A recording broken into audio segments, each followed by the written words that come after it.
On a September morning last year, a chemical fire at a Conyers, Georgia facility operated by BioLab to make chlorine products for swimming pools and hot tubs sent a toxic cloud over the area.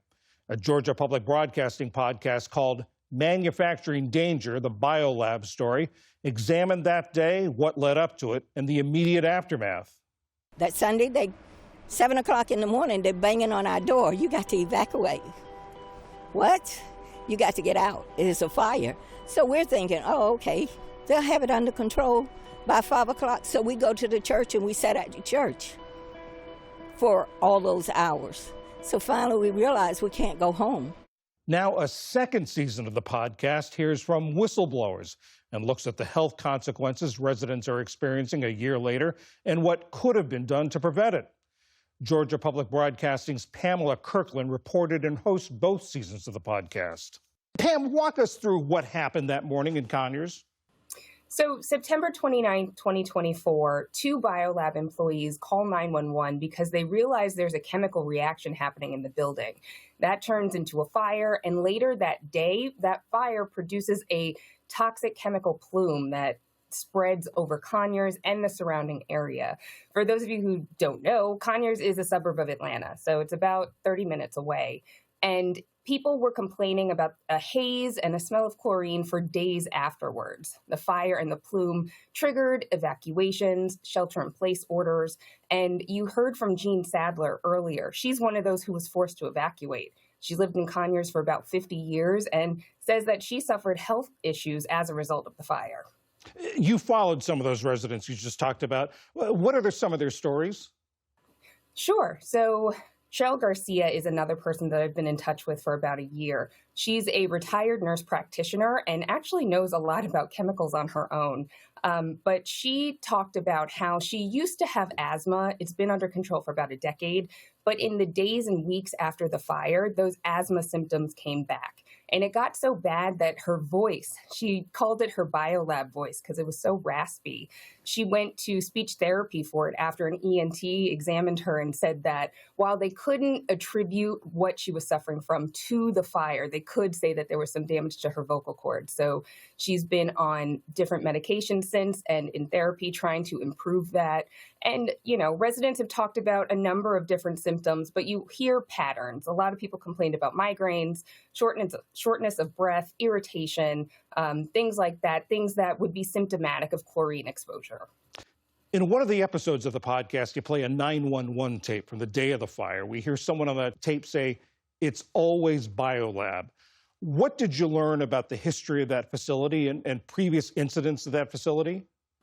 Looking into BioLab's record, we found fires in 2004. We found another fire in 2015 that prompted some voluntary evacuations, one in 2016 where several firefighters were injured, and another one in 2020 that produced a chemical plume. Now, the most recent fire, 2024, the company's come under a lot of scrutiny because of its history, and there have been a lot of questions as to how this could happen so many times because the details between them have been so similar. It's always a chemical that's supposed to stay dry, gets wet, a chemical reaction occurs, and it sparks a fire or a large plume of chemical smoke. So OSHA and the EPA have oversight over companies like this, companies that store large quantities of chemicals. But what we found is that there's a regulatory gap. So the chemical that BioLab stores is not under the same kind of oversight that a chemical like chlorine would be, or other more serious chemicals that we're a little more familiar with. We're talking about something called TCCA, which is involved in making products that clean pools and spas. So it's a little bit more obscure than, you know, your everyday chlorine. Are there lessons here for other communities that may have these facilities in them? So I think the biggest takeaway residents would say is that there should be a plan in place. There were a lot of questions on the local level about how county officials responded to this, how the city of Conyers responded to this BioLab fire. As there were 19,000 evacuations, 70,000 people were told to shelter in place. But that day, it was so hard to get out and to get to safety that you were almost stuck. You were underneath the plume, even though you didn't want to be. What we've also seen is this network of communities that have come together. East Palestine, Ohio, the train derailment that happened there in 2023, there were actually residents from there that came to Conyers just to show solidarity and say, hey, we've been through a chemical disaster. If you have any questions, you can ask us. If on the federal level, local level, state level, we feel like we're not getting the help and support that we need, at least we can build this network for each other.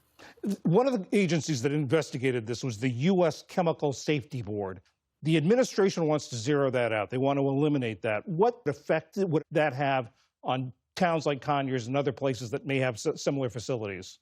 So a lot of the details about what happened that day on September 29, 2024 came from the U.S. Chemical Safety Board's investigations. They've produced 2 updates thus far, but we don't have the final investigation quite yet. We still don't have a cause of the fire, actually. And so agencies like the EPA and OSHA take what the CSB does very seriously because they are kind of that independent watchdog. They can make recommendations. They can't actually force a company to change how they store chemicals, for example, but they can make suggestions. They've been suggesting that that regulatory gap that we talked about a little bit earlier be closed for decades. Without the CSB, you don't really have another agency that investigates chemical accidents like this. Their job is to be a watchdog over the OSHA and EPA. And yet in the budget request for fiscal year 2026, it says that OSHA and EPA can do the job that the CSB is doing. So I think we really wouldn't know a lot about what happened here in this case, in the case of East Palestine, Ohio, and other chemical disasters that we've seen over the years if the CSB is no longer investigating. Pamela Kirkland of Georgia Public Broadcasting, thank you very much. Thank you for having me.